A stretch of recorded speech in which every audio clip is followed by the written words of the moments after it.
स्वच्छता मोहीम राबवते आणि स्वच्छता मोहीम यासाठी राबवते कारण की हा मेसेज जो आहे, हा अवेअरनेसचा मेसेज आहे, तो पूर्ण महाराष्ट्रात पोहोचला पाहिजे. कारण की पूर्ण महाराष्ट्राचा पूर्ण समुद्रकिनारा 720 किलोमीटरचा आपल्याकडे समुद्रकिनारा आहे.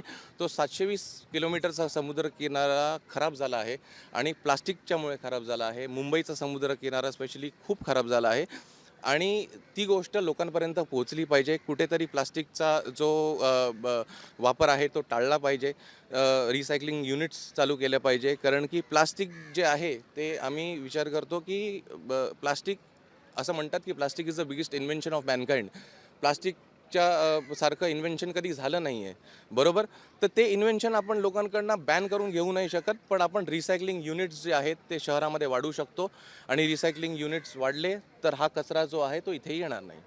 पण आपण बघितलं तर आपण आज जरीच कचरा साफ केला असेल तरी दुसऱ्या दिवशी तर काही क्षणानंतर पुन्हा एकदा तो समुद्राच्या मार्फत हा किनाऱ्यावरती आलाच जातो आणि पुन्हा एकदा आपण म्हणतो या ठिकाणी पर्यावरणाचा ऱ्हास व्हायला सुरुवात होते. हो, कारण की काय आहे माहिती आहे, ह्या समुद्राबद्दल मी बोलतो, या समुद्र किनाऱ्याबद्दल की प्रभादेवी ते माहीम हा समुद्र किनारा जो आहे, इथे जो पूर्ण कचरा येतोय तो इकडचे नागरिक घालत नाही आहेत.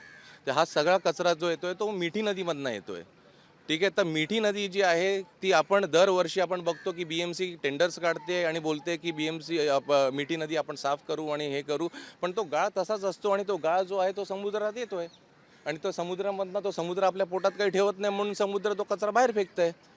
पण मिठी नदीच्या बाबतीत आपण बोलत तर मिठी नदी आता स्वच्छ करण्यासाठी सुरू झालेलं आहे पावसाळ्या अगोदर, पण त्याला काहीतरी वेळ लागलेला आहे, 12 दिवसांचा उशीर झालेला आहे. त्यासाठी त्या काय करू ते जे तो गाळ काढण्याची प्रोसेस आहे, ठीक आहे. ती गाळ काढण्याची प्रोसेस जी आहे ती दरवर्षी होते, बरोबर. यावर्षी लेट झाली आहे आणि त्या गोष्टीचं नुकसान त्या गोष्टीची नुकसान भरपाई मुंबईला करावी पडणार आहेत.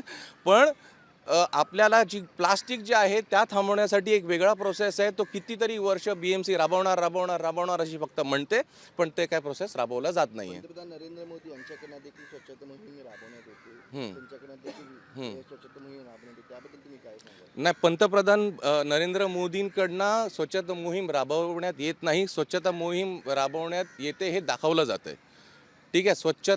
स्वच्छ भारत अभियान आहे तो ॲब्सोल्यूट फेल आहे, ठीक आहे. स्वच्छ भारत अभियान जर हिट असता किंवा स्वच्छ भारत अभियानचं काहीही झालं असतं पुढे तर हा कचरा इथे नसता. समोरासमोर तुम्हाला दाखवतोय 500 लोक इथे काम करतायत. का काम करतायत? कारण की कुठली तरी गोष्ट तुम्ही जे काढता ती गोष्ट फेल होते म्हणून ही अशी लोकांना इथे काम करायला पडतंय. तुम्ही लोकांना कामावर लावलं, डिमॉनिटायझेशन केलं, त्या गोष्टीचा काही फायदा झाला नाही. तुम्ही बोलले की ब्लॅक मनी आणणार, त्या गोष्टीचा काही फायदा झाला नाही. तुम्ही बोलले की जे बाहेर जे लुटून गेले आहेत लोक, ठीक आहे, ती माल्यासारखी लोक त्यांना तुम्ही आणणार होते, ते काही झालं नाही. म्हणजे तुमच्या सगळ्या गोष्टी फेलच झाल्या आहेत ना. आणि स्वच्छ भारत अभियान तर मी 9 वर्ष या गोष्टीवर काम करतो म्हणून मी तुम्हाला बोलतो हे ॲब्सोल्यूट फ्लॉप आहे. पण प्लास्टिकचा हा ऱ्हास थांबवण्यासाठी काय तुम्ही हे करा जनजागृती तर चालूच आहे ना. कारण की हे काम जे आहे ते फक्त एका संघटनेचं काम नाही आहे, ठीक आहे. ही जी 500 लोक जेव्हा हे काम करतात, ठीक आहे, आणि त्यानंतर जेव्हा ती घरी जाऊन हे फोटो जेव्हा अपलोड करतात तेव्हा ते 1000-2000 जे फॉलोअर्स यांच्याकडे आहेत ते जेव्हा मल्टिप्लाय होऊन ती त्या लोकांपर्यंत पोचतात, ती अवेअरनेस पोचते, तेव्हा ते होणार आहे. हे काम अवेअरनेसचं आहे, जनजागृतीचं काम आहे. आव्हान काय करायला?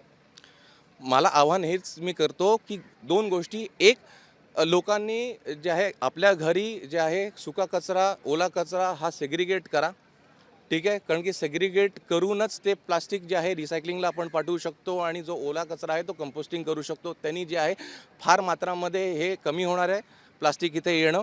आणि दुसरी गोष्ट, गव्हर्नमेंटनी ह्याच्यावर ॲक्ट केलं पाहिजे.